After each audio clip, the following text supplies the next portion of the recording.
Hey everybody, it's EK from EK Gorman Designs, and I am coming in with 5 fast cards using the Watercolor Dreams card making kit from White Rose Crafts. This is a really fun collection of not to say watercolor, it's papers that look like they could be watercolored. I did an unboxing, I'll link it up in the corner, and when I did the unboxing, I didn't yet have the papers. These here are the papers that go along with the kit. So I thought I'd share them at the beginning of the video to catch everybody up. If you missed the rest of the unboxing, feel free to jump back over and check it out, and then come back for the 5 fast cards that I'm creating today. I'm starting with one of the papers that I've trimmed down to an A2 card size. Actually, it's a little short because I wasn't thinking when I trimmed it. Thus why I have the secondary strip here. And it works out because then I have a nice little border.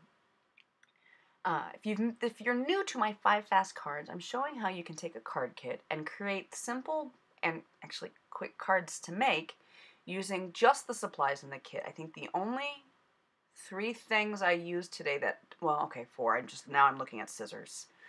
Is adhesive. I use some VersaFine black ink, and at one point I pulled out a little black soot. And okay, so I have an acrylic box. Okay, I could really start adding things up. I wanted to stamp the little heart from the included stamp set and try to see if I could get it to go watercolory. So I sprayed some water on and it didn't work. I'm going to play around with this idea and see if I can get it to work eventually. But the stamped 4 hearts that I did on the thing I think ended up looking really good. I thought about adding a little of the glitter glue, but in the end I really like how this card came out, and as you can see it was super simple to make. My next card again starts with some of the printed paper trimmed up to an A2 card size and another one of the toppers included in the kit. The toppers are actually coordinated toppers to the paper, so that's why they match so beautifully. But I wanted to trim it down so it wasn't such a large rectangle. So I trimmed out just the words and started adhering everything to the card frame. Now I pre-trim all my card frame. Oh, there's another thing I use that's not included in the kit. There are actually card frames included in the kit, but for my 5 fast cards, I actually take and make some A2 card frames for it. The toppers I think would disappear into the background of the paper just because the colors are so close. So by inking the edges with the included Scrapberry green ink, I was able to make it so because of that green rim around the topper, it pops up off the page without being too much. I pulled out this. This is another one of the coordinated accessories to the paper in the kit, and I added it. You can see the butterfly is actually the same, and I added it to the card, so now it's got a little 3-dimension. And this time, I in fact did pull out the glitter glue and add the glitter glue to the card frame. Another super simple card, but it's actually I think it's a kind of cool card. There's something very vintage about it that I like. For my 3rd card, I actually used the back of a piece of paper instead of, well, all of the paper are 2-sided. One side has more of a clear image, and then the back side of each paper is this lovely watercolored print. And I'm doing some 2nd generation stamping. So my first image, the nice heavy one, is, you can see, really defined. But then I second generation stamp everything else. And I'm using the Scrapberry green ink that's included in the kit. It's not green, it's more of a teal green, or I don't know. I pull out some VersaFine Onyx ink and stamp the sentiment from this included stamp set. Now if you can't tell what I did there, I actually took my acrylic block and rubbed some of the green ink onto the acrylic block and pulled out the vine ribbon that's included with the kit and literally watercolored the white vine ribbon the same shade of green that I stamped with. So now it coordinates really quite lovely with the ink, or with the stamped image. Using again, another thing not included in the kit. But the supplies I'm using are everyday crafting supplies. See, here I say I use everything that's included in the kit. There's some basic tools that you're going to need to have, like an acrylic block, scissors, maybe a black ink, adhesive, glue, those kind of things. And that, I guess, falls into the adhesive category as glue. I adhered the paper to the A2 card frame because I did it in the wrong order. Yep, I used the glitter glue first and should have used it after adhering the cardstock to the card frame, but I like to make life difficult for me. I apologize that I keep going off the screen. I have a new mount for my camera, and clearly I have not figured things out yet. I'm leaving the frame and yeah, I apologize.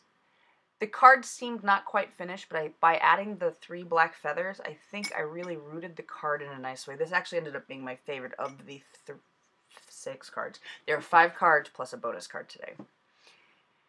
For my 4th card, I trimmed up another piece of the included paper in the kit and adhered it down to the card frame right at the top because I learn from my mistakes sometimes.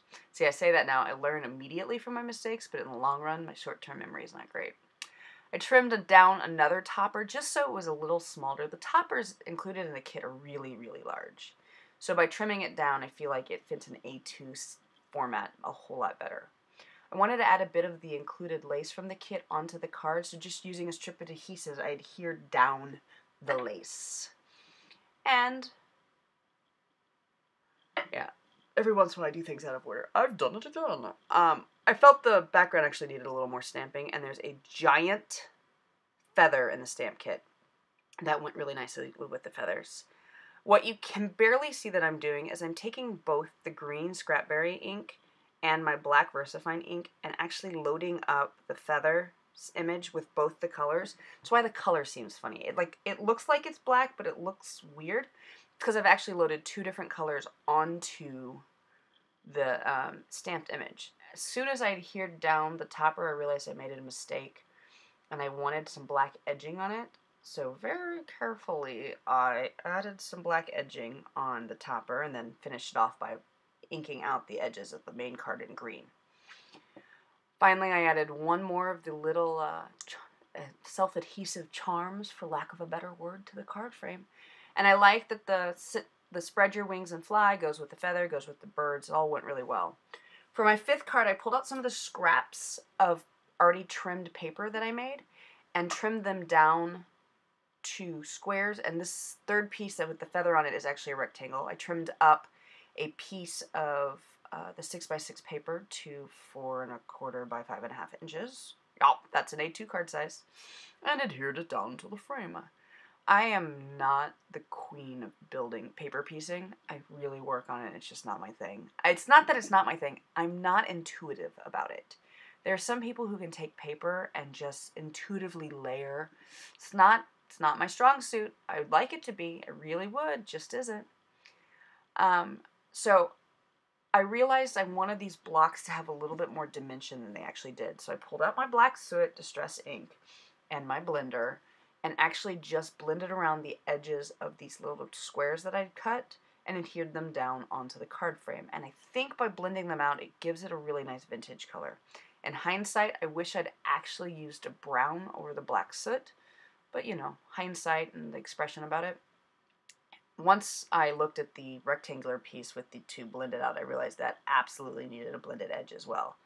But see how there's the very distinctive distressed edging to this? I wanted to create my own sentiment, sort of, by stamping words into the 2 square boxes. So from the included stamp set, I put discover and explore, 2 words that I think independently work really nicely. And then pulled out one of the included hearts in the set. Now this is a white paper heart with a sticker on the back. It's Martha Stewart. What's cool about it is you can absolutely color it. What's wrong about what I did is I picked the wrong color to color it. So I thought I'd watercolor the Scrapberry ink onto the heart. As you can see, it's just not the right color for the whole effect. I do, however, find a really fun way to solve the problem. But you can tell how, like, if it had been the right shade of green, it'd be great. But by pulling out my Distress Oxide Black Soot and just kind of blending over it, it ended up working really nicely with the whole effect. Finally, I pulled out the glitter glue that's included in the kit and apparently went crazy. Like, don't ask me what happens here. I went insane with my glitter glue. It wasn't a mistake. I just never add this many drops. Yeah, I don't know what came over me, but apparently something. Anyway, there's the 5th card from today's kits. I did tease it a minute ago. We have a bonus card, so stick around. I know you've seen 5, but here's the bonus card. And I'm creating the bonus card with one of the included card frames and coordinating envelopes from the kit.